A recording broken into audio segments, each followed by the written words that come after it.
a well-known African National Congressman, ANC, who is now the premier of a sizable province, is at the center of a growing problem due to accusations that his administration was the cause of job losses.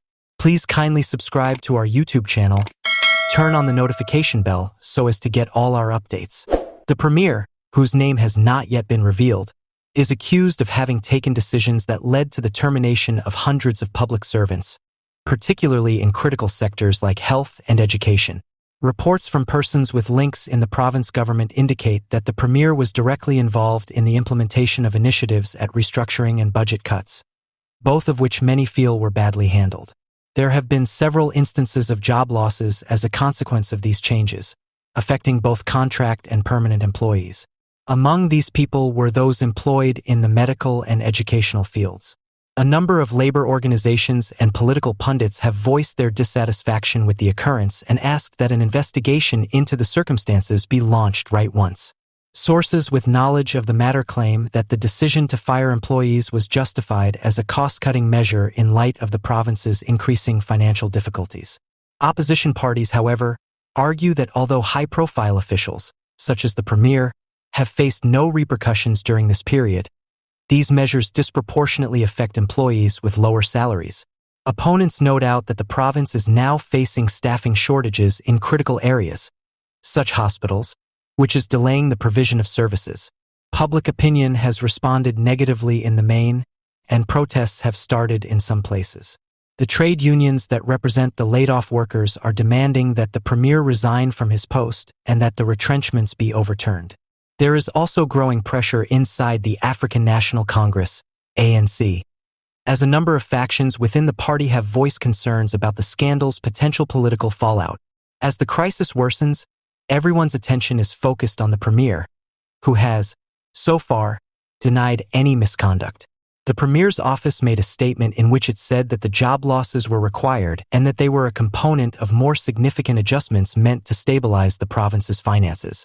Even still, there are still a lot of individuals who aren't persuaded, and the demand for an impartial inquiry is rising.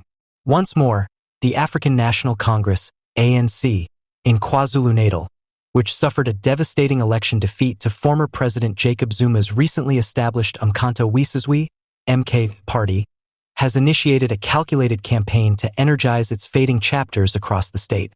To regain the party's influence and reestablish ties with its grassroots followers, the ANC is extending an invitation to its retired veterans to ask for help in mending and fortifying party structures. The objectives are to increase its grassroots presence. However, a formidable task lies ahead. The ANC's loss to Zuma's MK party exposed a number of internal problems, including divisions within the organization, a lack of cohesion, and an atmosphere of complacency. Many believe that this outcome demonstrates the overall dissatisfaction with the ANC's policies and leadership, particularly among its former strongholds. However, political analyst Zolani Dlamini noted that the ANC deliberately chose to include retired soldiers. The African National Congress, ANC, is aware that its standing has suffered in certain places, and it is thought that the veterans, who are often seen as defenders of the party's original goal, may help voters and disenchanted members find hope again. Dlamini provided further details. The strategy's effectiveness will depend on the party's capacity to put aside internal disputes and maintain unity. The veterans of the African National Congress have already begun working in some of the most affected branches after meeting with local leaders and initiating community engagement initiatives.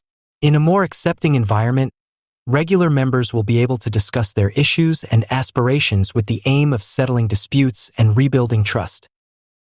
Meanwhile, discussions about the MK party's possible future participation in South African politics have increased in response to its unexpected success. Under Zuma's direction, the party was able to win over younger voters and those who felt left out of the current socio-economic structure by promoting anti-corruption initiatives and a return to the liberation war's guiding ideals.